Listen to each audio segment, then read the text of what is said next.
No, no, no, no. I want to take a photo. 可以。椰子。My name's Derek Holste. First of his name, non-coffee drinker, ping pong enthusiast, prospective PhD student, future economist, gym bro, and finally, your host of Different Yet Same. If you're familiar with fantasy dramas like Game of Thrones, you might find the intro really familiar. It's actually the famous introduction from Game of Thrones of the Mother of Dragons. Now, if you're like me, you imagine yourself as the hero, leading the forces of light against the forces of darkness.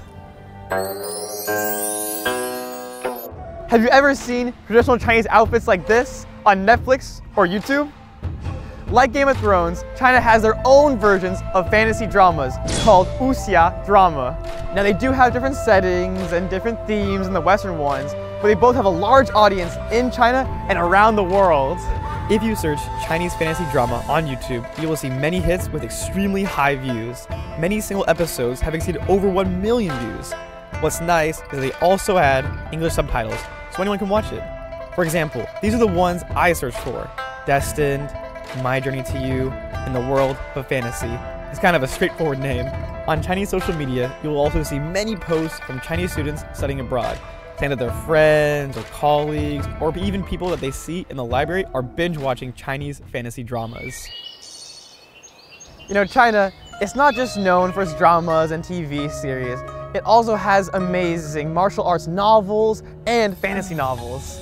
As a kid growing up with martial arts movies, I had the classic dream of one day going to China, climbing a mountain, and meeting an old master there to teach me Kung Fu. And although that didn't happen, I was able to continue my love for martial arts with Wuxia novels. What's nice is they're really popular abroad, not just in China. So there are a lot of websites translating it into English.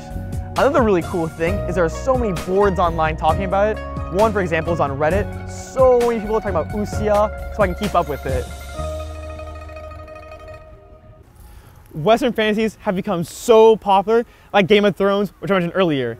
It's become so popular, actually, that people in China are making memes about it. I even saw they were basing their Halloween costumes on the show. Then there's the IP Harry Potter, which has countless fans all around the world. For Chinese people born in the 80s and 90s, it's a timeless classic with so many fans. Right now, I'm at Universal Studio Beijing, where they admit new students to Hogwarts every single day. Now I'm gonna go around testing them how good their knowledge is, what they feel about Hogwarts. 你们喜欢哈利波特吗? Yes. Yeah. 喜欢? Sure. Yeah. Oh, nice. Like, why do you guys like Harry Potter? 我从小学开始，今年30岁了嘛，然后让我内心能一直保持童真。我也是从第一部开始看，我是从第一部就开始很喜欢。I love the characters in the books and the movies. And do you know Fred Weasley and George Weasley? Oh yeah, of course, yeah. Yeah, they are my favorite characters, and they're like my friends in real life. And sometimes I imagine they're with me and I talk with them.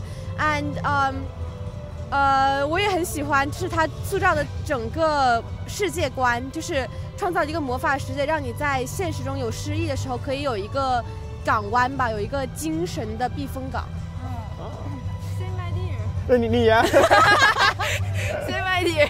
我就觉得魔法很酷炫。哈利波特十分的勇敢，然后赫敏·格兰杰和罗恩，对朋友十分有帮助。But I got one more quiz for them. The Hobbit and Lord of the Rings are classics from the West. I want to see if they can tell the difference between Dumbledore from Harry Potter and Gandalf from Lord of the Rings. 你们知道他？ Lord of the Rings, that is Gandalf. Yep. Hashay. Dumbledore. Exactly.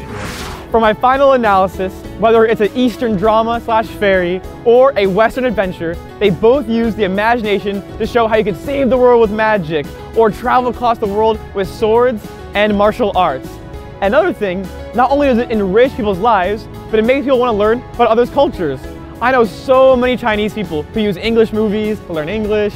I know so many foreigners like myself who use Chinese dramas to learn Chinese. You just study Chinese. Well, that's all I have for today's episode of Different Yet Same. I had so much fun going to Universal Studios. I can't wait to catch you in the next one. Bye-bye. Learn Chinese with me. Hero, 英雄 Fantasy, 玄幻